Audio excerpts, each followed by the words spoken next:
We're reading Rebbe Nachman's wisdom. We're on pilgrimage. 20. As soon as the Rebbe heard this, he sent somebody to Acre to obtain passage on a ship flying the flag of Ragusa.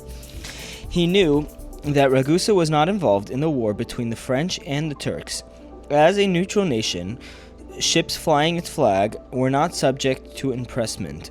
The Rebbe was quite aware of the practice of impressment, in which passengers on enemy ships were captured and forced into military service.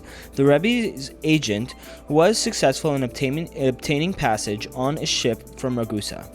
News that the Rebbe was attempting a voyage home soon reached Tveria. Rebbe Avram immediately sent a special messenger to Sfat with his own personal letter, as well as one from the community as a whole. A letter was also dispatched from the Rebbe of Slobodka, but the Rebbe was in too great a hurry to wait for it.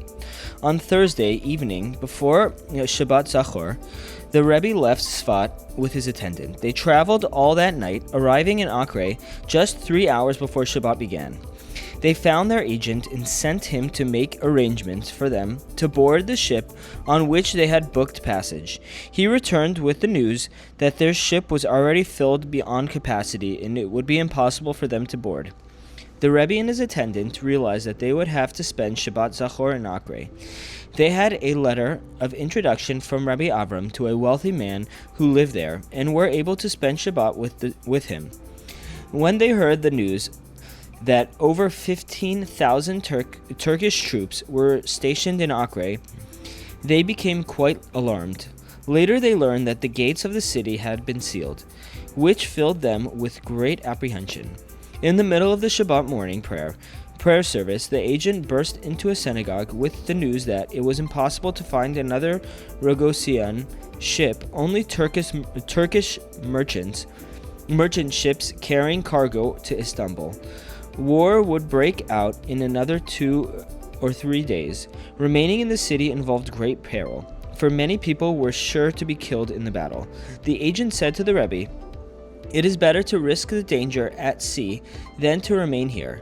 Why risk your life? Permit me to obtain passage on a ship for you right away. Where life is in danger, Shabbat may be ignored."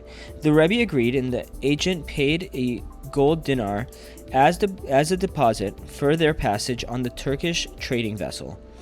Meanwhile, many British troop ships arrived in Acre. The city became crowded with troops, and the terror of the civilians knew no bounds. That Shabbat was one of fear and apprehension. The entire household spent the day praying, pouring out their hearts to Hashem. The Rebbe and his attendant felt some degree of security because they had obtained passage to leave the city. But they were also distressed, since events had proceeded so rapidly that they had not a time to secure food or provisions for their voyage. They spoke about their previous journey when they had everything they needed on the ship. At that time, they had carried customary provisions, enough for 4 or 5 months at sea. How different would it be now, when they would have to set forth without a crumb? On Sunday morning, the Rebbe sent his attendant to the agent, asking that he attempt to secure the customary provisions for the voyage. The agent and the attendant went to the market, but not a thing was bought. The attendant returned to the Rebbe and found him wearing his talit and tefillin, totally engrossed in prayer. The attendant was so upset and frightened that he collapsed and fell unconscious. The Rebbe did not even know that had happened. Meanwhile, a great cry arose in the city. An order had come from the Pasha giving all the civilians 2-hour time limit to leave the city. The city gates would remain closed. All civilians were to attempt to leave by sea.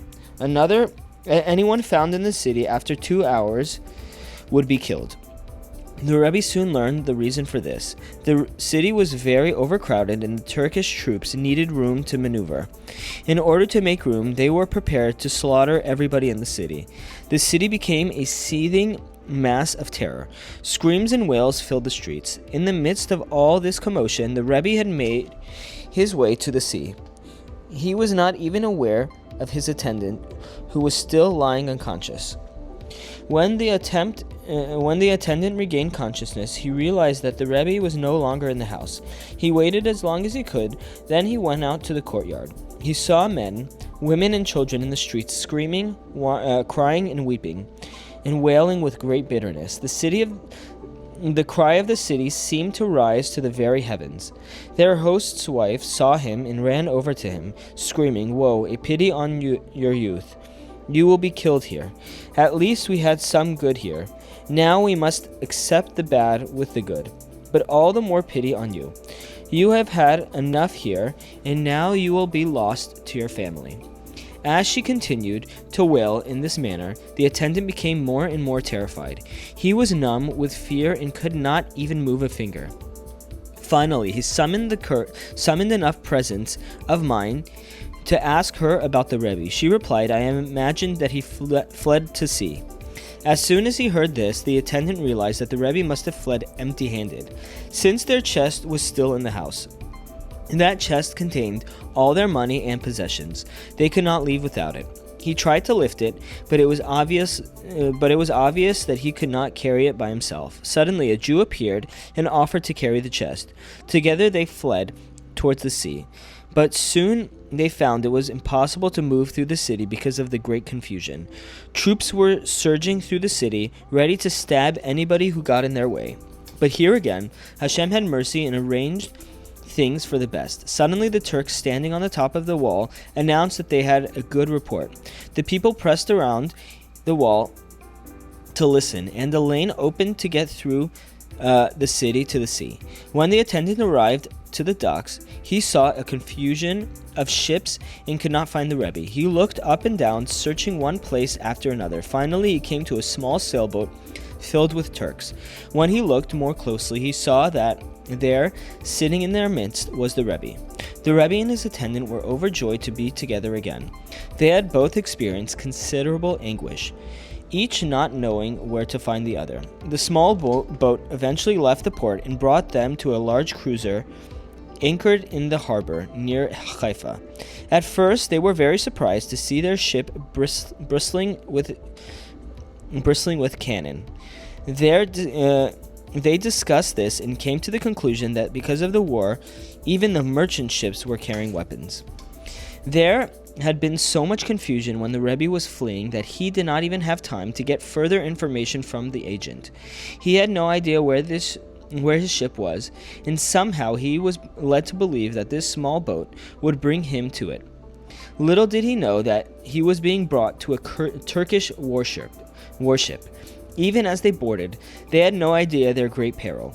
They were actually walking onto a warship loaded with troops and weapons. The Turkish troops were unpredictable enough on land. To travel with them by sea was to take one's life into one's hands.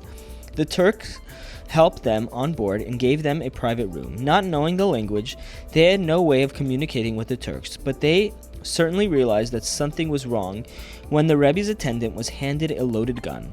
They sat in their room without a thing to eat or drink. After 2 or 3 hours, they closed their door and tried to get some sleep. Another hour or two passed. Suddenly, their door was opened and a voice said to them in Russian, "What are you doing here? Don't you realize this is a warship? You can get killed here. Didn't you see loaded cannons all around?" They were thoroughly aroused from their sleep and grabbed the stranger by his sleeve. They could not see his face in the dark, but felt that his jacket was made of linen. While they had slept, a battle had begun. They came out of their room and saw cannonballs flying towards the ship. They realized that they were in mortal danger and decided it would be better to return to the Holy Land to die than to be killed at sea.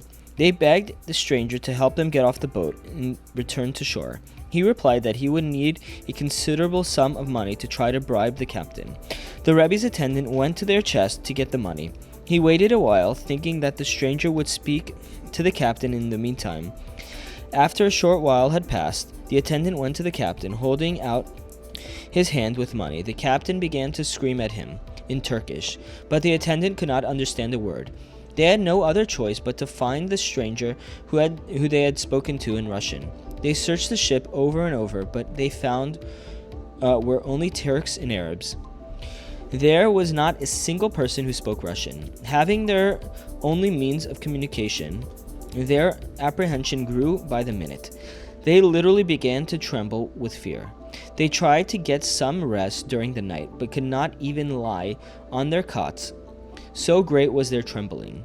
More and more they began to understand the grave danger they were in. Their only chance lay with the stranger who they had spoken to during the night, but they had no idea who he was. The only thing they knew about him was that he spoke Russian.